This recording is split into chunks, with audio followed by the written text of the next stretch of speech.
Good morning, viewers. How are you? I hope all of you are doing fine. So today we are going to discuss a topic which is called dimensional accuracy, consistency, and what is dimension basically.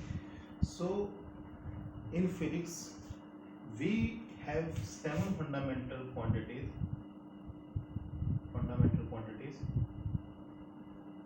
which are basically mass, length, time, current, luminous intensity, quantity of a substance, temperature etcetera. ये 7 quantities हैं जो basically क्या हैं, हमारी fundamental quantities हैं। इन fundamental quantities का एक और चीज बोलते हैं, इनको डायमेंशन भी बोलते हैं, कि मतलब कोई फिजिकल क्वांटिटी के अंदर लेंथ की क्या पैरामीटर्स हैं, टाइम के क्या पैरामीटर्स हैं। तो इस तरीके से एक वर्ड आता है यहाँ पर डायमेंशन। तो इन 7 फंडामेंटल क्वांटिटीज को क्या बोला जाता है, डायमेंशन भी बोल सकते हैं एक तरीके से। लेकिन डायमेंशन के अंदर थोड़ा सा एक इम्प्रूवमेंट हमें थोड़ा सा करना पड़ेगा डायमेंशन बोलते वक्त पे।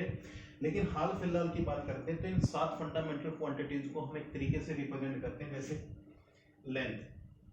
लेंथ को एज ए डायमेंशन यूज करने के लिए हम इसको रिप्रेजेंटेशन देते हैं। कैसे? लेंथ का वर्ड एल लिया और ये एक स्क्वायर ब्रैकेट थी जिसको क्लोज कर दिया। इसको अगर इस तरीके से लिखा जाए तो इसका मतलब क्या है कि हम इंडिकेट कर रहे हैं लेंथ की डायमेंशन को। सेम इसी तरीके से टाइम को कैसे कर सकते हैं, टाइम आप लोगे टी बोल दोगे इसका।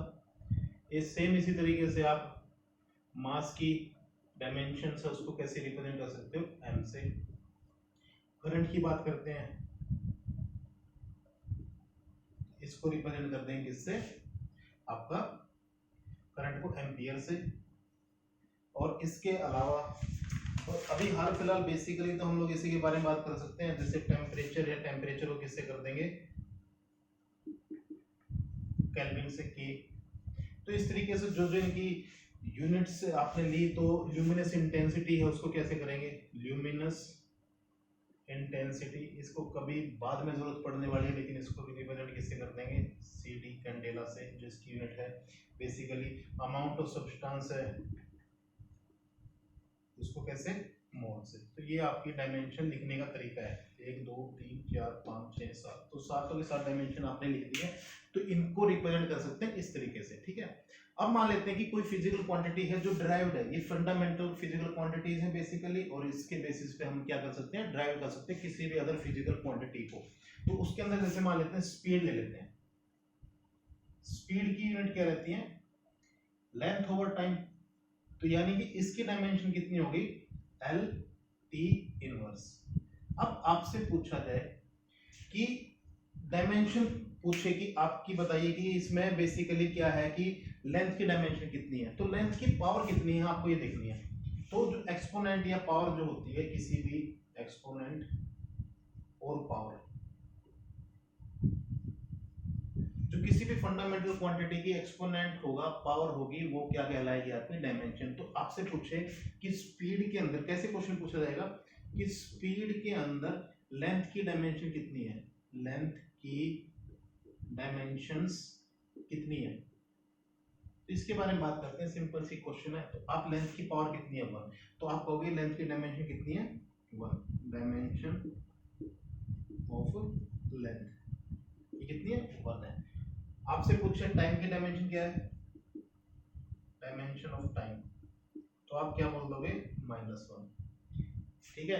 इसी तरीके से एक्सेलरेशन की बात कर लेते हैं, उसके बारे में बात करते हैं। एक्सेलरेशन क्या है, लेंथ मीटर पर सेकंड स्क्वायर बाय टी की पावर टी प्लस के 2, ठीक है ना।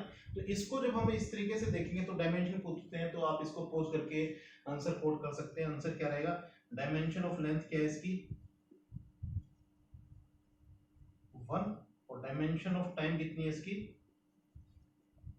-2। तो आप इस तरीके से इसको बोल सकते हो। इसको रिप्रेजेंट करना है डायमेंशन फॉर्मूले में, तो आप कैसे करोगे इसको, m की पावर 0, m हम अक्सर लेते हैं मास, लेंथ और सेकंड, ताकि एक हर चीज को देखने का तरीका रहे कि किलोग्राम उसमें मास की कोई डायमेंशन है या नहीं है। इस तरीके से देख के l की पावर 1 और t रेज़ टू पावर -2।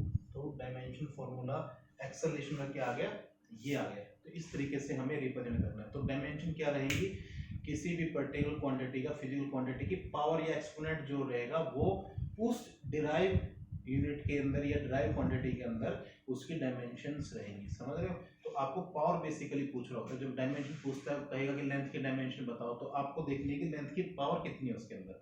ठीक है, तो इसी तरीके से हम आगे बढ़ते हैं और एक चीज के साथ, ये तो हो गया कुछ छोटा सा फॉर्मूला, बड़ा ले लेते हैं इसमें से एक और ले लेते हैं, जैसे कि फॉर एग्जांपल फोर्स। फोर्स क्या है? अब आपको पूछे कि फोर्स की डायमेंशन बताओ, तो फोर्स का फॉर्मूला क्या है? Mass into acceleration. मास के लिए क्या लिखेंगे? मास के लिए m लिख दिया। ठीक है, एक्सेलरेशन क्या है? Length over second inverse square, तो सॉरी सेकंड स्केयर, ये आपने लिख दिया। अब आप इसकी डायमेंशन लिखने जाओगे तो सेकंड की जगह क्या लिख दोगे? t की पावर 2, तो आपकी डायमेंशन क्या हो जाएगी? m की पावर 1 l की पावर, डायमेंशन फॉर्मूला सॉरी, और p raised to power minus के। तो ये तो आ गया आपका फोर्स के लिए डायमेंशनल फॉर्मूला। ठीक है, और डायमेंशन पूछे कि लेंथ की कितनी है तो आप कहोगे कि 1 है। मास की डायमेंशन पूछे तो आप कितनी कहोगे? 1 है।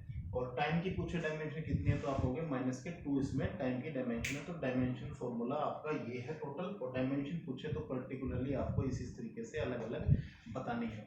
अच्छा, अब दूसरी बात है, वैसे कोई भी फिजिकल क्वांटिटी है वो ऐड या सब्ट्रैक्ट हमेशा याद रखना कि सेम फिजिकल क्वांटिटी के साथ ही होगी। जैसे मास प्लस या माइनस किससे होगा? मास से ही होगा। लेंथ प्लस या माइनस किससे होगी? लेंथ से ही होगी, ये बात आपको ध्यान रखनी है।